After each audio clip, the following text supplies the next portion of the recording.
Hi, howdy, and welcome back to another episode of World Bigfoot.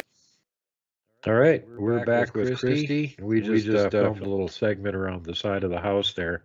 I'll show you that now quick. We are in KRISTI's backyard, and that's the window that they like to peek in.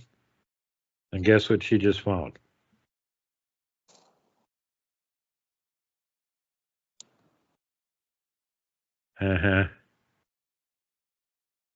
Big honking track.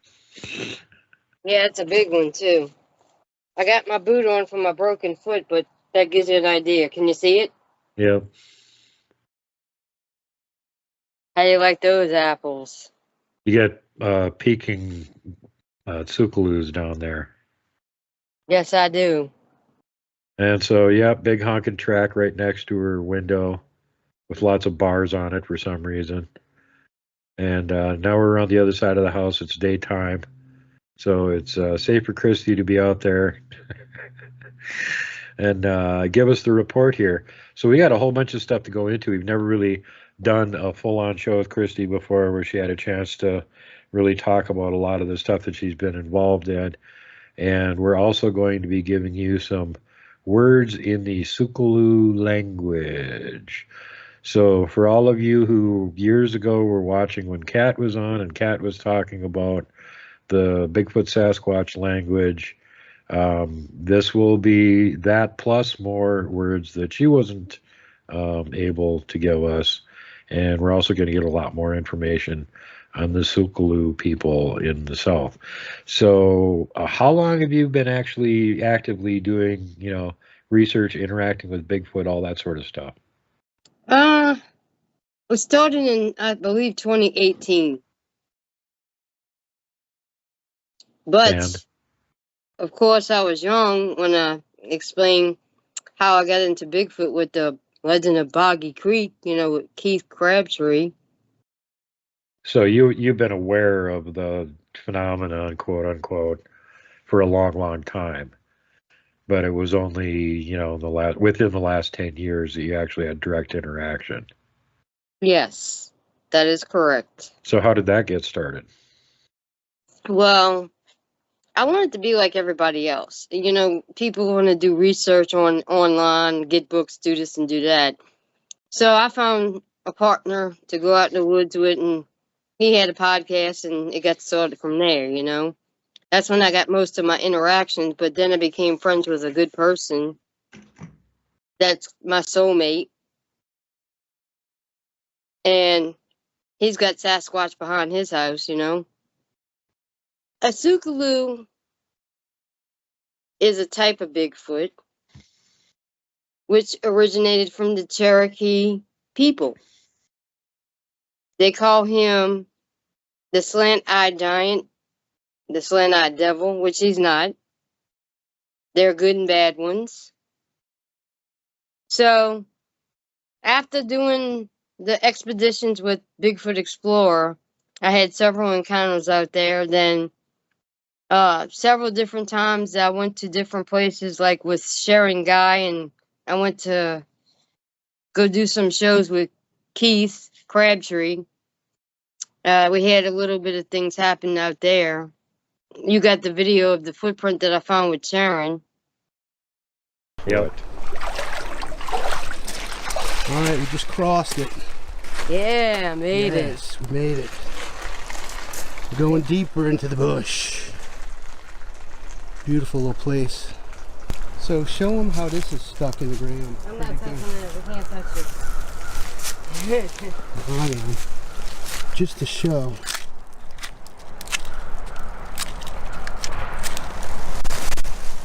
You heard that? Yeah, I heard that. That might have been a tree falling, but we just heard a tree falling. We just heard a loud.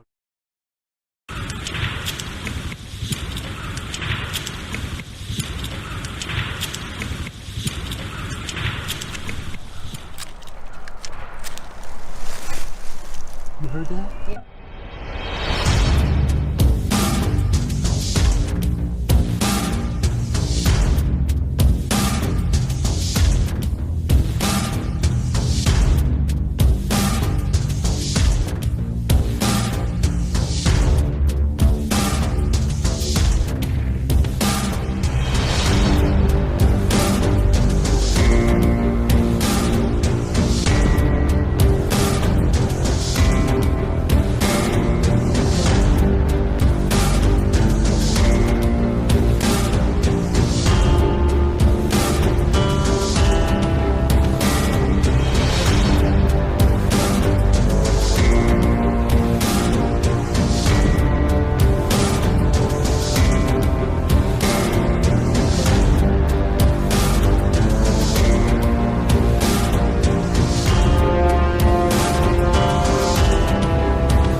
anyway, I was invited to go up to northern Louisiana to go see for myself the signs and the different things of the Tsul'kalu, which we came across some stick lifts and stuff like that, and found footprints.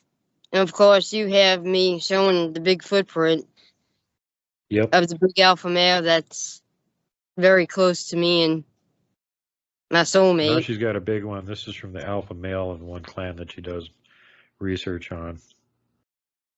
But she's going to have to like lean way back and hold it up for us to even be able to see it. That is one. That kind of makes them less dangerous than some of them are when you have to interact with them, because these ones are not as hostile in general. And they also seem to have more of a, I mean, it's hard to compare to some of the other ones because I don't have that much direct information on them or anything. But they seem to have more society and organization than some of them do. And there's distinctly different tribes of the forest people in different parts of the continent. And the Tsul'kalu is the big tribe down in the deep south.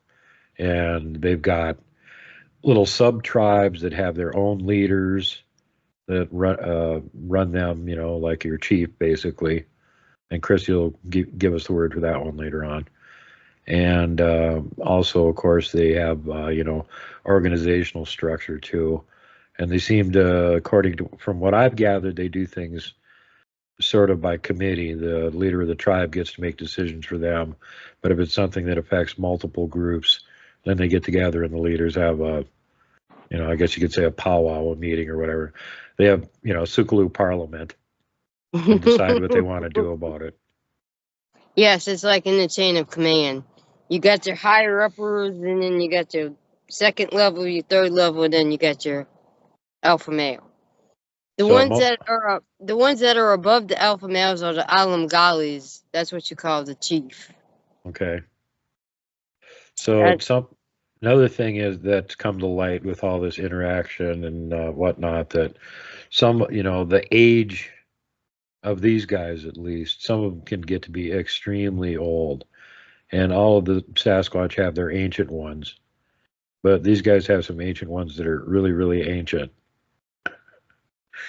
Really ancient. A lot more than people would think would be possible. So what do you know about their ages? Well, they could live to be 1,000 years old. Yeah, we both know that one. Yep, wise old ones.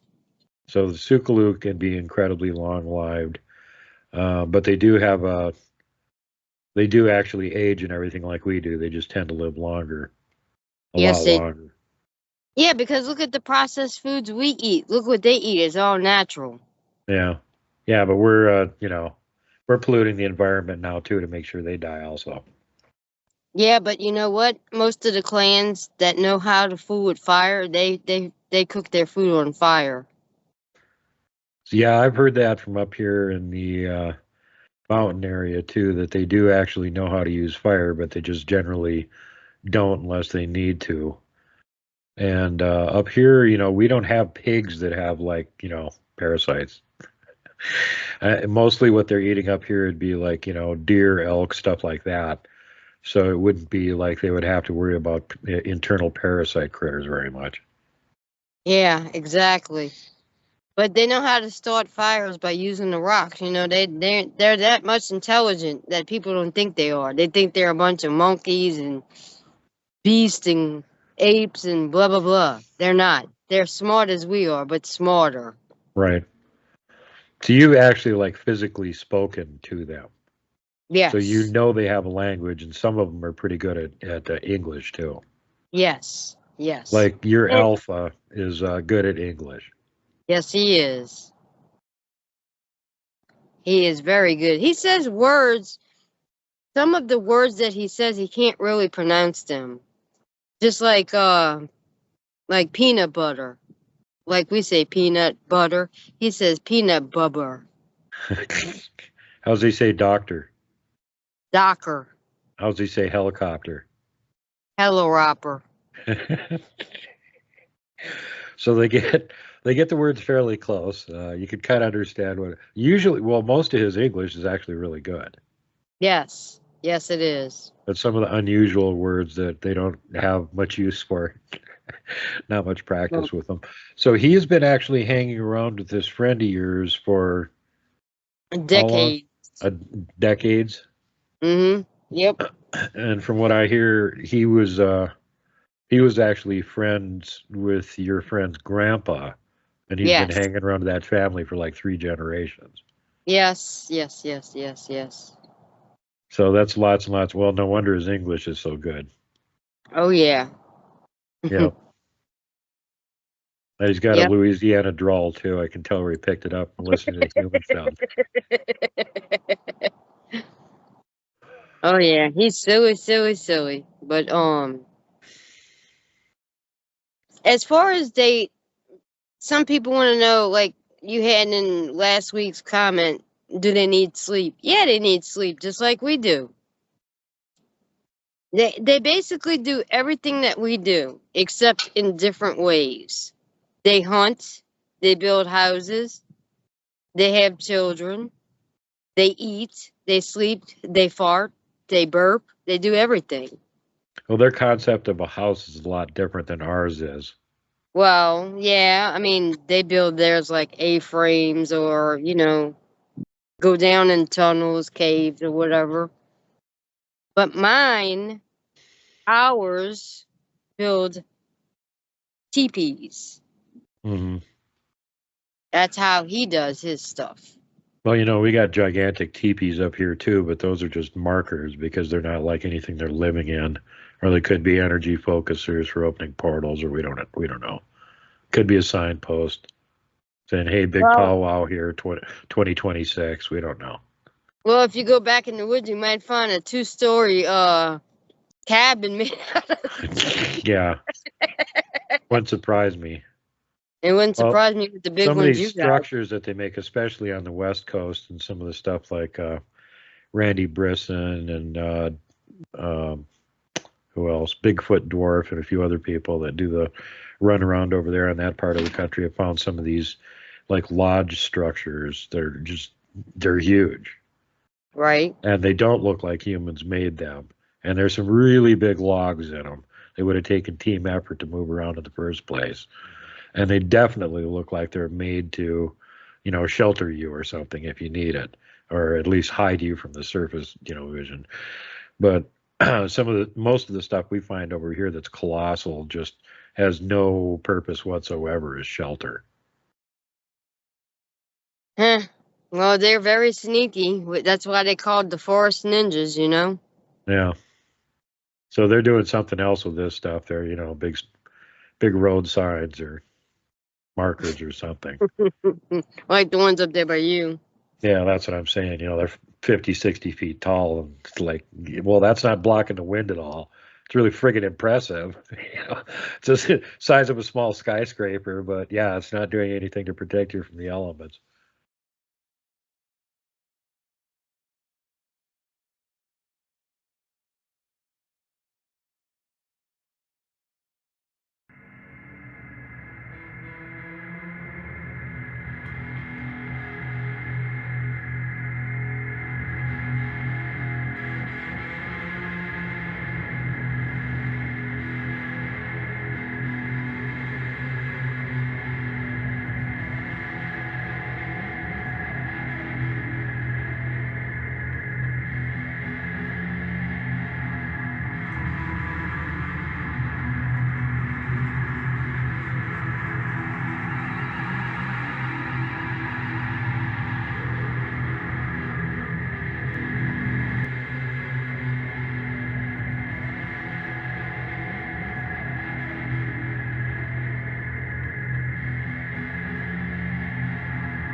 Look at that.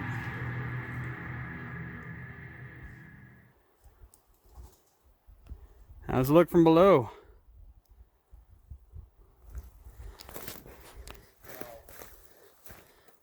You hear that, folks? Wow. Oh, we're coming to check it out. This one's still on the ground and pushed over. Or fell over.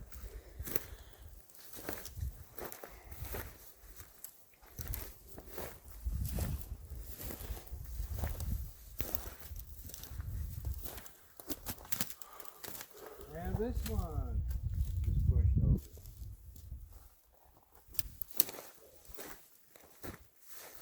Or fell over.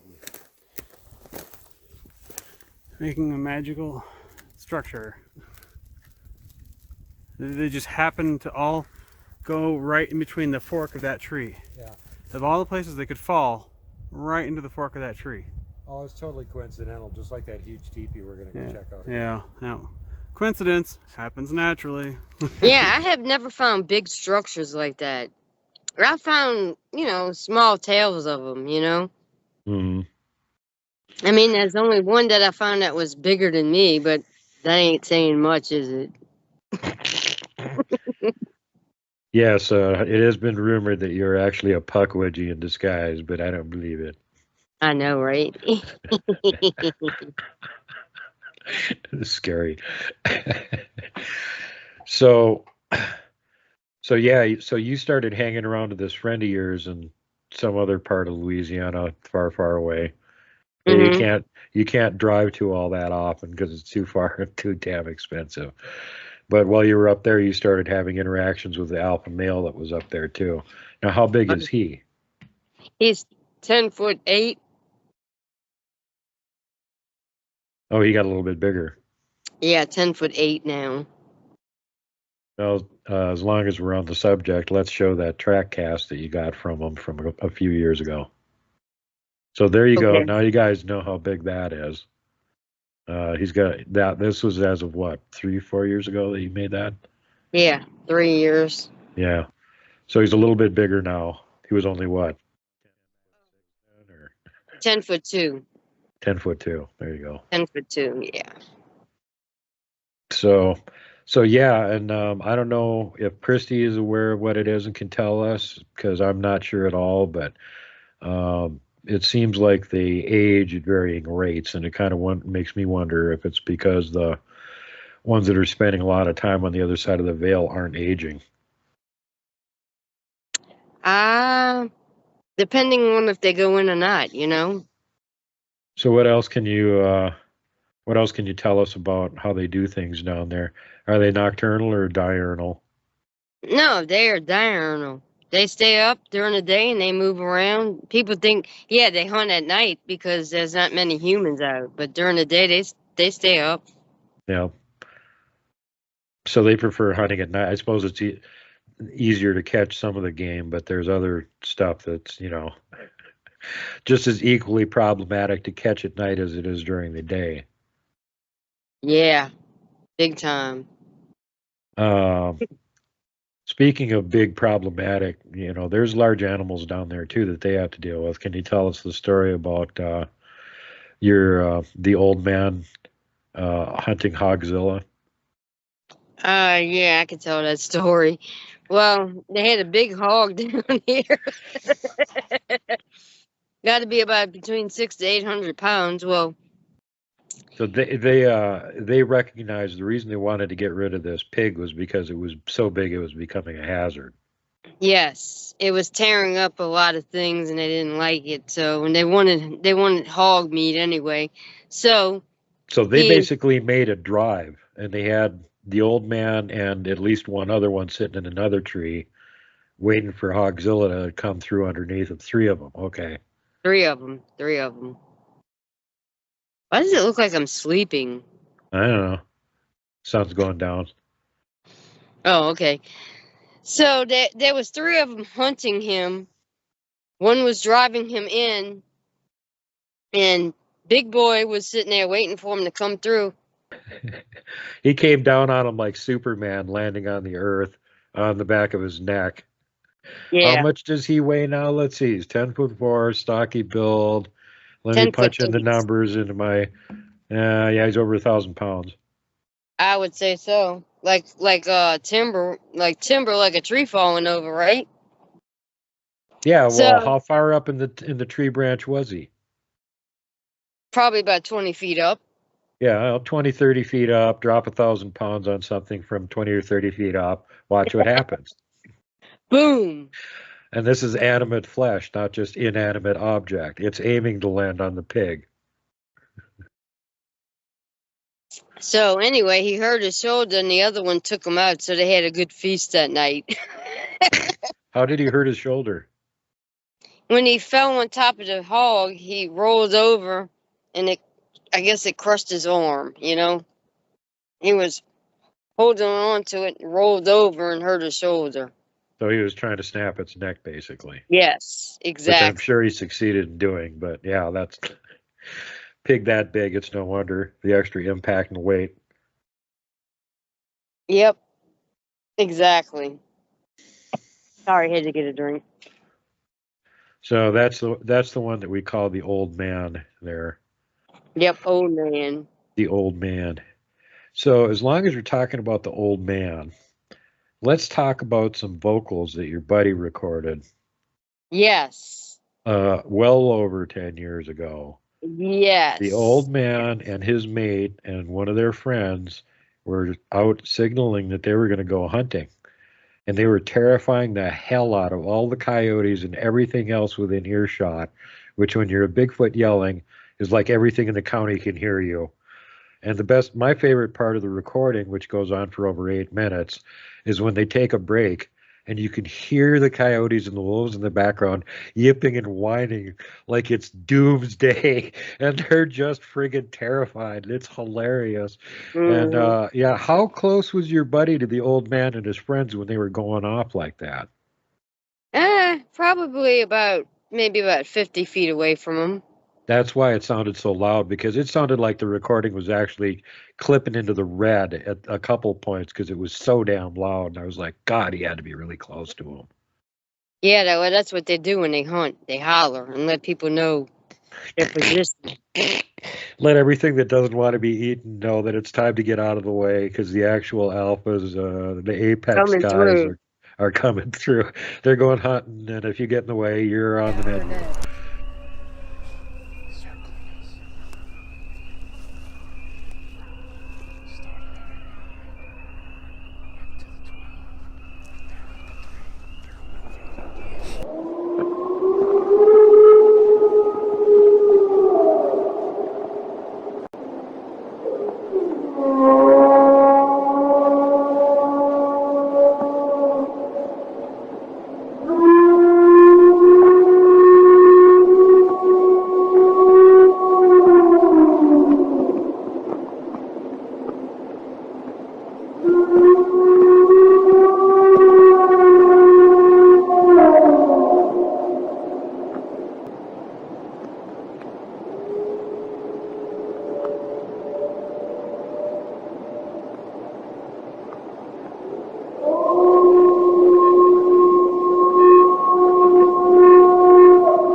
And you know it's sad that they keep stealing the house, but you can't do nothing about it because you ain't copyrighted.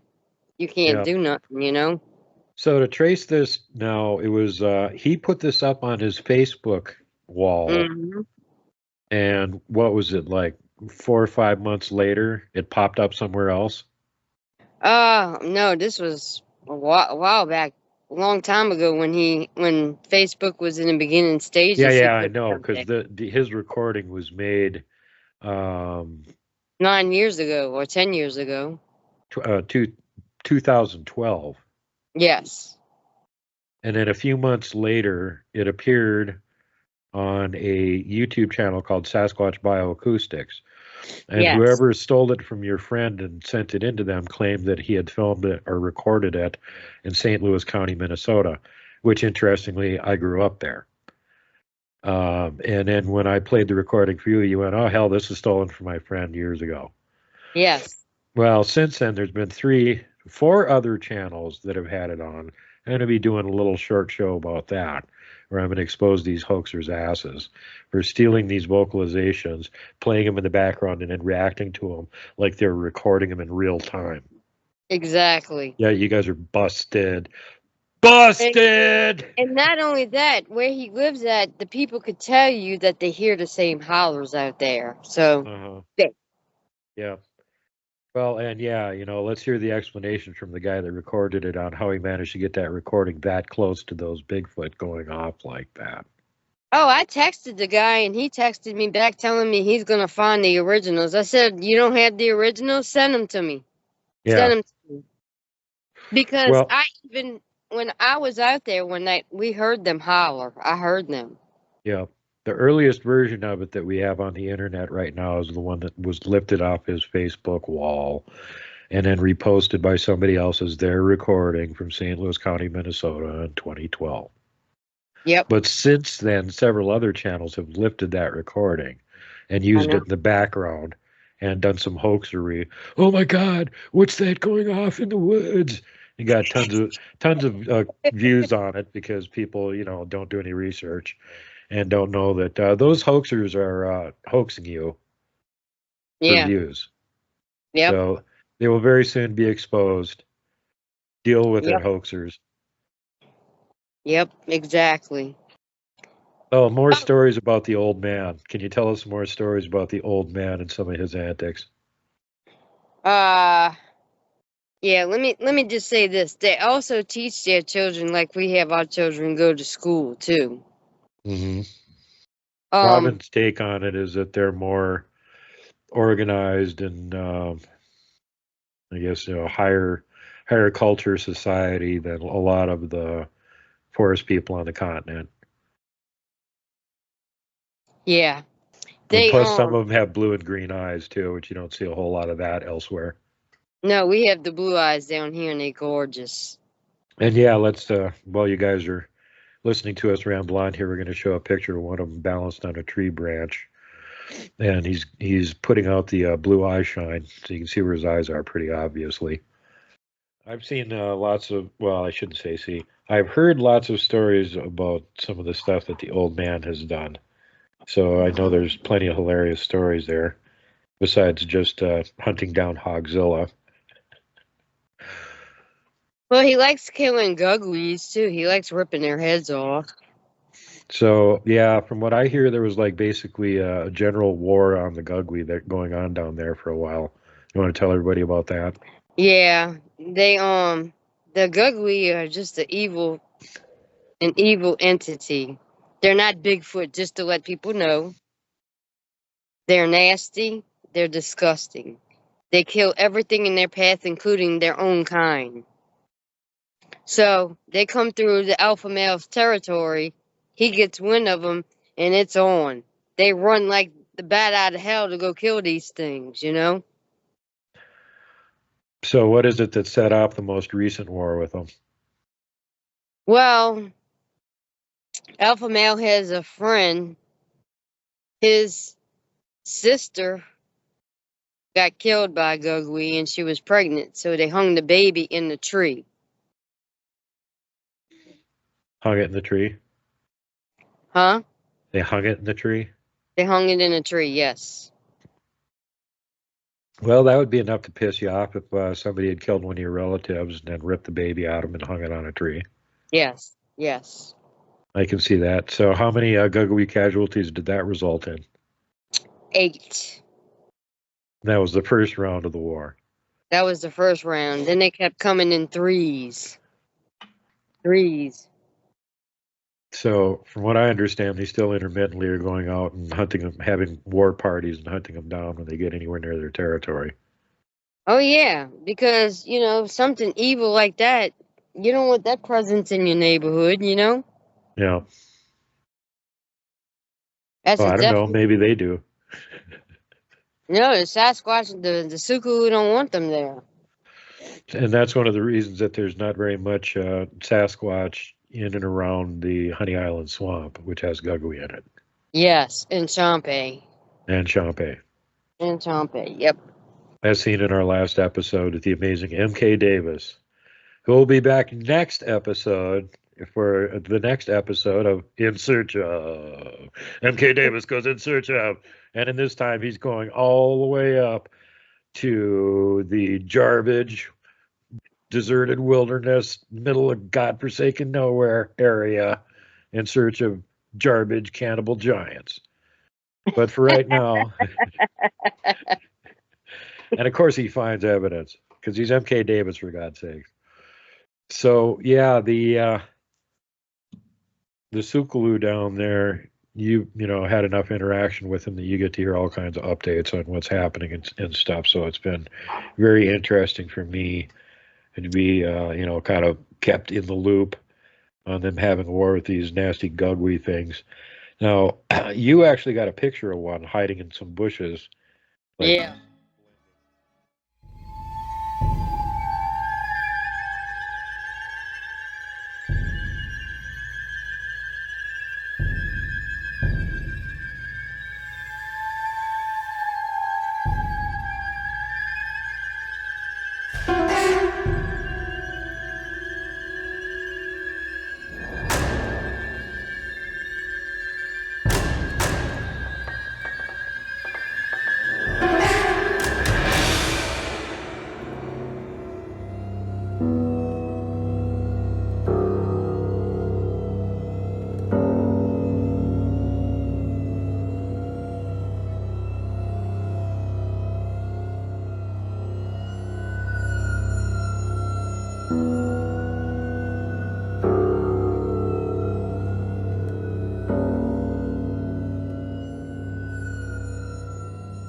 and where were you? Tell everybody where you were at and how you got that picture. Well, I was driving over a bridge and they got a set of woods, and I happened to look over and I seen something. I said, "What the f is that?" Took out my camera and I took the picture. And when I got home, I looked at the picture real good. I enhanced it. I said, "That's not a normal Bigfoot." So I sent it to you, and you like, "That looks like a Gugwe." I said, "Yeah, it does." Yeah, if you look at it, it's got exactly the right shape, even though it's camouflaging and concealing itself in there really good in the bush that it's sitting in.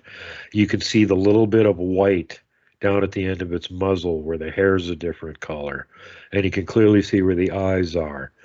And then you can see as we compare it to this skull here that the skull and this thing's face match up pretty much perfectly. And the skull is from presumed to be extinct ancient giant baboon Dinopithecus, description of Mhm. which matches pretty much perfectly with a Gugwe. So we're pretty sure we've got figured out either what it is or it might be descendants of said critter. Um, you know, so probably Dinopithecus. Gugwe equals Dinopithecus more than likely. I know it's ugly. It's ugly, Gugwe ugly, No, it's ugly. Uggy. Yeah, that's what the old man says, Uggy. Yeah, he says ugly. Anything you show him, he says it's ugly. Well, you get to talk to him pretty regularly too, and one of the things I enjoy is when we wonder about the character of somebody in the Bigfoot community, and Mm-hmm. KRISTI can just ask them, and oftentimes they know who it is already, and they have an opinion. But other times it's even more hilarious because they go, we'll find out. And then it's like 2 or 3 days later. I don't know, they got some detective agency or what the hell they're doing, but 2 or 3 days later, they have an opinion. So it's like some of you guys, you were flying under the radar until KRISTI started asking the Tsul'kalu about you, and now they know who you are. Well, they know they can sense you. They know who they can trust and they know who they can't trust. Well, Period. and they do their super sleuthing through what? Telepathy, mind speak. I mean, what are they doing? Call up the local Bigfoot that are spying on this jabroni over here, ask them for a report. 1-800-Tsul'kalu. Yeah. 1-800-Tsul'kalu hotline. Turn in all bad humans. Let us know. No, they just sense you. They know. Well, you know that they've got mind speak too, right? Yes, I know the mind speak. I don't do that. What's their word for that? Soka. Soka? So that's Soka. mind speaking. So they'll just Soka one of them somewhere else near where this person lives or whatever. And hey, have you seen this? You seen this guy walking around the woods near you? What's the information on this guy? Yeah, it's like I was listening to one story, and the guy said that he had a bad encounter with a foot, Then other people's opinions, they'll say, well, yeah, I've had a bad encounter. Well, there's a different couple of reasons why they could have bad encounters. For one, is what is your intentions of? Two, you're probably too close to the family network. Three, it's a rogue Bigfoot, which is all bad news. You know what I'm saying? Yeah. Yeah, I and ain't. even amongst the ones that are generally good natured and just want to be left alone, there's always some bad apples. So you never know what you're going to run into. If they're in a group, they're being controlled by the alpha. But if they're not, and they're just running around being a rogue, they threw the rule book out the window. You don't know what the hell they're going to do. Exactly. Well, that's just like between good and bad. They call it Occam is bad and Ani is good. There you go. Well, that's Ani to know that. Make sure to always only hang around with the Ani Tsul'kalu, not the Occam ones. That's right. Wait, hold on. I'm getting buzzed. Stop it. All right. And in their culture, they believe of a higher being, which is God to them. They call him Tahoe. Mm-hmm. So they know him as Tahoe, According to Not every clan, though. Every clan is different. right. But according to the Tsul'kalu, Tahoe made them, and Tahoe also made us. That's right. Okay. They wasn't made. They didn't fly down here on a spaceship. They wasn't created by government. They've been here a long time. Before there was government. Yes, yes, yes, yes. But basically, they use words like Nopius, which is bird, Napisu, no harm, Aishi, friend. Right. So when you want to go out in the woods, you say, Oma is human. So you say, Ani Oma. But you have to say it fast. Ani Oma. Because they speak fast. Right. So now some of those words Kat already gave out. Yes. How do you say hello? Because that's different.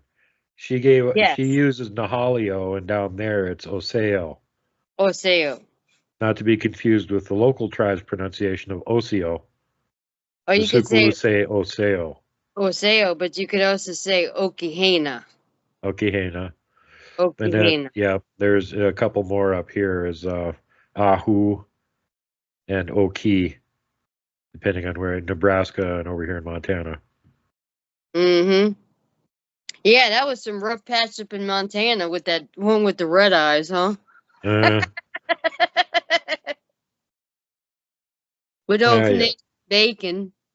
No, we got to get Canadian bacon down here this summer when MK Davis is going to be here and have a Rocky Mountain Sasquatch rendezvous. We'll go up to Area A, well, sit around, listen to them making squeaky tree sounds, pushing trees over, and making whistles. And then at night, we'll all hang around the campfire and tell Bigfoot stories, and so the Bigfoot can sneak up close and listen to them too. They always enjoy it. Yeah, they do. They enjoy storytelling. They They actually like like it. listen. They They like like it more listen. when we're telling jokes. They really enjoy those. Yeah, well, they just like stories. It's story time. Like stories for them is like watching videos for us. You Right. know. Story time. And it's all new stories from the humans that they haven't heard a million times already from the local Allum. If they got a shaman in the group, what do they call him or her? He's a shaman. Just, well, what's their word for it? Shaman. That's it? Yeah. They don't have a Tsul'kalu word for it? No.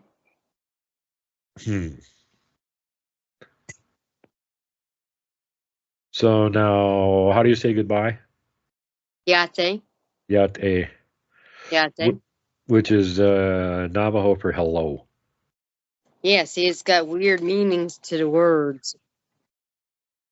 Interesting. So now, how much familial branching do they recognize? Like, we've got words for all kinds of weird things, like second cousin, great uncle, stuff like that. Do they have words for anything like that? Family. Yeah. I'm trying to think. Do they have a Remind. notion of or name for something like uncle? Mm, I know I, Kevin was I, talking about Glag referring to grandma. And grandma actually wasn't grandma, it was his grandma's sister. But apparently they didn't differentiate, so that was grandma too. like the word nothing is nanate. I know there's been several cryptids that we weren't sure about that we've asked them about that, and they've been able to tell us that they're just imaginary. Somebody made them up, creepypasta, whatever. Mm-hmm. And then other ones that you think might be creepypasta, when you ask them, they're like, "Oh no, those are real." Yeah. And you're going, "What? I didn't want that one to be real." Have they told you anything about any other cryptids down there in Louisiana? No, not really. Just they don't like the gugly. That's the one that they really don't care for. So, from what I understand, they actually have friends and allies that are dogman that they'll hang around with too. Yes, they do. They have good ones and bad ones in every cryptid, people, anything. Okay. So, yeah, most of the other cryptids, it's kind of a case by case basis. I know the other one that I've heard that they don't like, and the old man says you have to be careful and flip them over on their back and step on their tummies when you squish them so that you don't get spines all over your foot. And that's the Oh, puckwudgies. Yeah. don't poke the pugwudgie. Yeah. Step. So apparently some of them literally do look like little goblinoids with porcupine spines sticking out of their back, because that's what that's what he was explaining, that you have to flip them over on their back and step on their stomach so you don't get spines in your foot when you step on them. Yeah, exactly. How did he say it, Christy? Something about I squash them or something? I squash them like bug. Squash them like bug. That's what he says. I squash them like bug. So yeah, we have definitely gotten verifications on some of the other cryptids down there.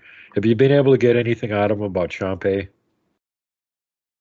Know that they're just mischievous entities, you know? They're not a Bigfoot. They can take, they call them, what they call those things, hideaways? Mm-hmm. They hide behind a tree and grab the person. Oh, hide behind. Yeah, that's an Hide, old lumberjack legend from up in the North Woods, which is that's probably basic. just Bigfoot peeking around trees at them. No, but that's what Chompy actually do too. They peek around trees at you and then they haul you off. Yeah, pretty much. So now what I understand is they're characterized more like ogres, and they have mystical powers. They can cloud your mind, make you see illusionary terrain, make you walk in circles till you die of exposure. All kinds of messing with your mind sort of stuff that they're apparently credited with being able to do. Right. Is that what the Tsul'kalu tell you? Mm-hmm. So they have the same take on it then. Yeah, it's something to stay away from. I know And they have. And Go they ahead. and the Tsul'kalu can smell them a mile away too. They got good sense of smelling. They know when something's not right. Right. Keep that in mind. Yeah. They got good smellers. They're like bloodhounds. Which, of course, dogmen are even more like bloodhounds. They even have a better sense of smell. So, Yeah, and they pretty much work together. Some of them, with the dog man. yeah. I know apparently that group that your friend interacts with has, a couple dogmen that hang around with them? Yeah. Mm-hmm. And how big are they? One is 15 foot, and the other two are probably 12 feet. Yeah. So there's 3 of them. Mm-hmm. Okay. As I know of. They're piss them off. That would be bad. So when they Yep. have to go fight Gug, we've got like a team of Tsul'kalu and probably the dogmen with them too yet. So Yeah, the maybe Guglis don't have much of a Janasco, right? Yeah. Well, that's what I'm hearing, that they do have one friend, at least one friend that's a Janasqua and doesn't even live around the area. He's like the long distance hitman when they need something really big to bulldoze something, then they call him in. Well, he's like the Janasco are like the bouncers of the Sasquatch. Yeah. Well, the dogmen are like the policemen of the woods, and the Janasqua are like the big badass bouncers of the mountain. Yep. And boy, can they bounce you. Hmm. So there's another thing. As it turns out, now that I've been able to get a picture to KRISTI that she can show to the Tsul'kalu down there and get their opinion on it. And they had a mixed opinion on it. They weren't sure what the hell it was. And then she had passed the picture along to the Janasqua to look at. And he immediately knew what it was and even which one it was. Yep. That was freaky. That was freaky. Yeah, because he gave the name. So I got to hear the name. Oh, here's the name of that horrible thing that was about to eat you when you were a kid sledding. Oh, great. Yeah, it was a junior Janasqua looking for a snack. Yeah, only 9 feet tall. Well, apparently he was kind of a notorious troublemaker, because right away the one that your Tsul'kalu hang around with knew who it was. Mm-hmm. He was careless in what he did, and broke the rules. And so yeah, that's the other thing that I heard, that they 86'd him. Yep. So at least I don't have to worry about that particular one trying to eat me here at some point in the future. I know, right? That's really nice to know. Yeah, and it only took me 50 years to figure out what it was I saw when I was a kid, 10 years old, sledding out in the woods in February. It was pretty close to this time of the year. I was out there sledding and saw that thing looking at me through the trees going, "Hey, I'm your friend." No, you're not. I'm out of there. I was so out of there. He thought you'd be like a piece of cracker and cheese. Yeah. Well, it's a good thing me and my buddy Dave weren't together at any time, because if both of us were in one spot, he could have easily snatched us up and run off with us. Exactly. But if he only grabbed one of us and the other one's there to get away and get help and bring him right back there immediately, then he's got to go hide somewhere. And woods are crawling with crazy Minnesotans with guns and snowshoes and skis. Exactly. Yeah, that would be bad. Yeah, but, that would be bad. I was always kind of like, well, I don't know what it was up to for sure. I don't know what it was thinking for sure. It sure looked sinister. It looked like a nasty predator that was about to eat me. But now after the fact, we got the confirmation, And they went like, yeah, that's exactly what he was planning on doing. You were right. I'm like, I didn't want to be right. Well, he was searching. He was searching and looking to eat something. Uh, You happened to fall upon his menu. yeah, and happened to be far enough back in the middle of nowhere, making noise. Mhm. Yeah. Yep. Yep, okay, that sucked. So anyway, what else have we not talked about yet? Covered the vocals, covered Mr. Smiley, covered the Janoskwa, the Gugwe. Oh yeah, I got to be on Bigfoot research team with KRISTI, and some of you guys probably caught that show when we were in Nebraska a couple years ago, and we all Mhm. decided to go out early and go run around down in the local supposed Bigfoot area and see if we could find anything, which we did. And for those of you who missed the documentary, here's a picture that was not included in it. And KRISTI had spotted something across the river from us and was trying to get a picture of it with her cell phone, which, will only zoom so far and then pixelates and turns to mud. But she managed to get a pretty decent one. And meanwhile, she was pointing to me, there's something over there. And I'm like running over to this tree trying to stabilize my camera so I could zoom in on it. And I don't know where it is. So I'm just filming the whole shoreline. And fortunately, I managed to catch the spot that had him sitting there. But KRISTI zoomed right in on it with her, cell phone, took a picture of it. And as you're seeing the picture here right now, it's like really weird looking. There's this shadow that shouldn't be there. And she's got them circled where it looks like there's a bunch of faces in the shadow, like it's a whole pile of them all piled up together, which is their typical behavior that they do a lot. And Canadian Bacon and a few other researchers will vouch for that because they've seen them do it too. They just cluster up and it's a big pile of eyes and stuff. And Probably clumping. yeah, clumping. They're clumping up. I don't know if you caught it, but the latest episode of Swan Lake Bigfoot, Robert had where he's zooming in through the trees and there's this kind of whitish spot. And when he goes back and looks at it, it's a friggin' Bigfoot's face. It looks like it's looking through a portal at him or something. And then when you look close, there's other Bigfoot faces all around it, really obvious ones. And they're all just sitting in this treetop where there's no possibility they could be there.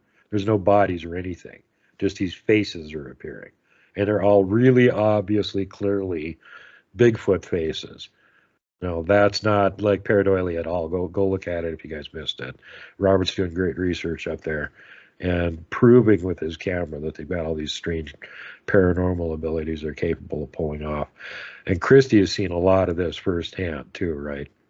Yes, I have. In many different places.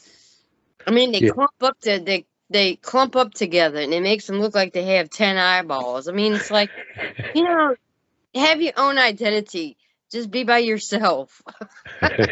Yeah. Well, I wonder if it's because they're like only partially there, if they've just like opened part of the curtain on the veil and they're peeking through and looking at you. And there's like multiple ones that are all got their heads looking around the veil too. You can't see their bodies or what exactly they're doing. I don't know what they're doing. But we have plenty of examples of that where it's like there's clearly something there. What's making that shadow and why does it have like 5 sets of eyes on it? I'm sorry. Well, you get that all the time. You'll send me a picture and go, hey, there's one right here in the bush. And I'll be like, where? This blob right here. It's got like 5 sets of eyes. I know. The ones on top are his. The rest of them are these other things that are. Just like I found that one that was behind the tent, remember? Yeah. The one I already mentioned, like basically the one where the one sitting on the tree branch looking at you in the dark. That's right in your yard. Across the street. Across the street, but yeah, that's like right in your neighborhood. He's sitting on a friggin' tree branch looking at you. Yeah, but you know what? They can go anywhere they want. That's the power that they have. They can free will to walk this earth any way they please. Kind of my point, and they have capabilities of traveling that we don't have. Nope. And like Kelly Shaw says, nobody's giving Bigfoot this handbook that tells them where they can and cannot appear. Exactly. So you need to write that handbook and hand it out to the Bigfoot so they know where they can't appear at. Well, they like I said, they pick and choose the people that they want to interact with. It's not before it was if you have a good heart, if you have, good things about you. That's not true. They have to pick you out Yeah. for other reasons beyond. It's like Master Poe said on the awesome T-shirt available on my Teespring store, where Grasshopper is talking to him and lighting candles, and Master Poe says, "You cannot find Bigfoot. You must get Bigfoot to find you." Exactly.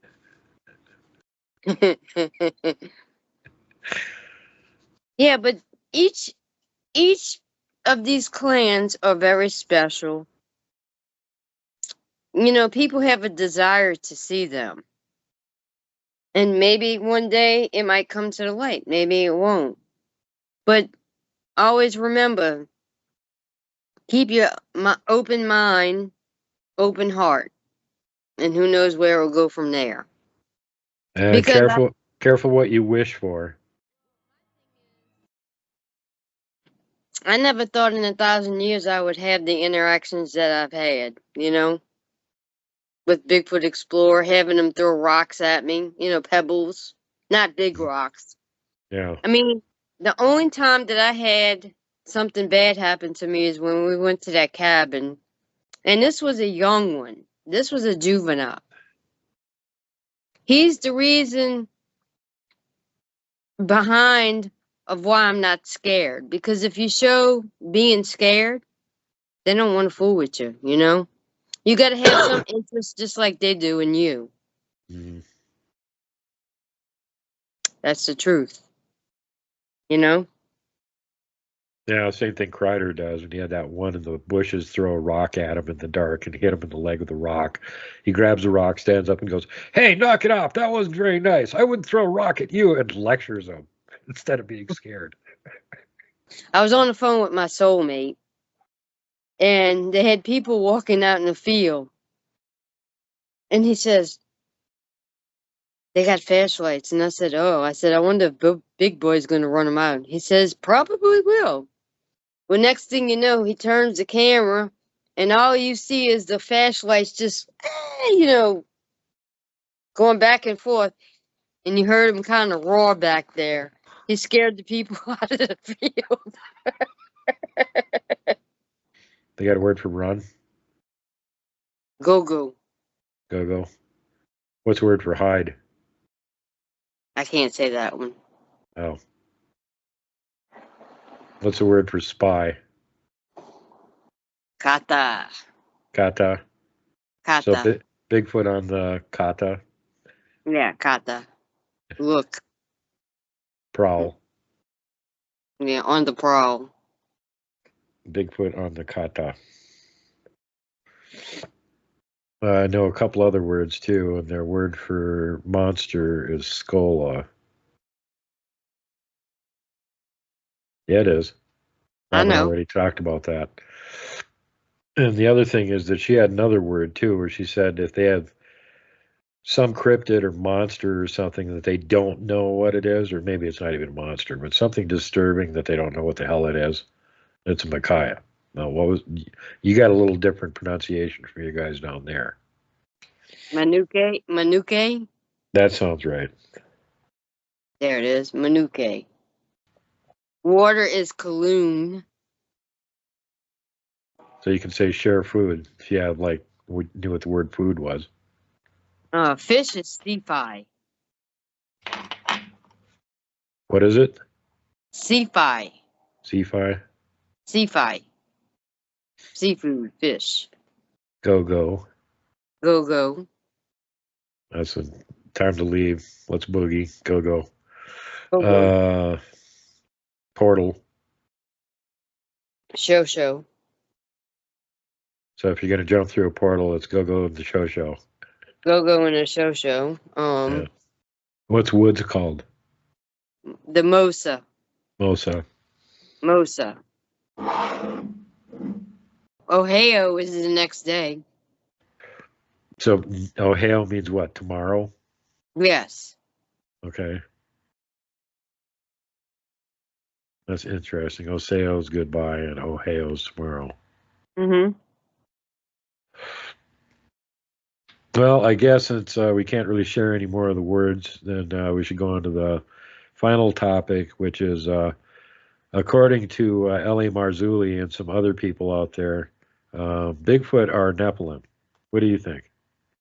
No, they're not. What makes you say that? Because there's a few things, and I know you agree with me on it. They don't have 2 rows of teeth. They don't have 6 toes. And Bigfoot are not as tall as Nephilim either. Well, I don't know. Some of them get pretty friggin' big. Oh. Nephilim supposedly are bigger. Well, we still got Nephilim running around. Kandahar giant. Setika's over there in the Lovelock Cave. Setica, whatever pronunciation. They're Tula eaters. And then other reports of giants, and they all come in around like 12, 15 feet tall. So that's, there's Bigfoot that get that big. Yeah, it's just that, but they don't have 2 rows of teeth and they don't have 6 toes. Only Bigfoot have 5 toes. 5 fingers, 5 toes, and 1 row of teeth. Yeah. Well, yeah, I have not seen any Bigfoot tracks with 6 toes. Neither have I. Granted, I've only found a few hundred Bigfoot tracks, but I have never seen one with 6 toes yet. Neither have I. Well, everything from about, 6 inches long up to about almost 24 inches long, but never seen any of them with 6 toes. Nope. We know the 3 toes of the Gugly and some inbred Sasquatch. We know the 3 toes with the claws is the dog man. We know the Janoska has big feet. I'm hoping to get a footprint on that one. Yeah, That would be Janoska great. have ridiculously big feet, though, because they're huge. Yeah, I'm hoping to get You're not a even going to footprint. recognize it's a track. You're just going to think it's a, depression in the ground, like a mud puddle that dried up or something.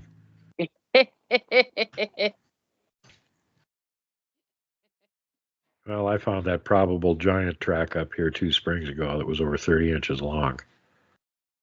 So, That's big. yeah, oh, no kidding. Scary. Yeah. Also managed to crush down the gravel roadbed that was 140 years old when it stepped on it, so it was extremely heavy. Yeah. So, yeah. So what do the Tsul'kalu have to say about being Nephilim? They're not effing Nephilim. They're not epinephrine? They're not effing Nephilim. Okay. According to them, they are a people. No, we're about to lose you again. I'm here. I There don't you know. go. Yeah. Is your battery dying? Yeah, it's getting there. That's why. Plus, if we go like close to 2 hours or over with one of these Skype calls, it'll just delete the whole thing and we won't get it anyway. So, yeah, unless there was like any specific messages from the Tsul'kalu you wanted to give out or anything,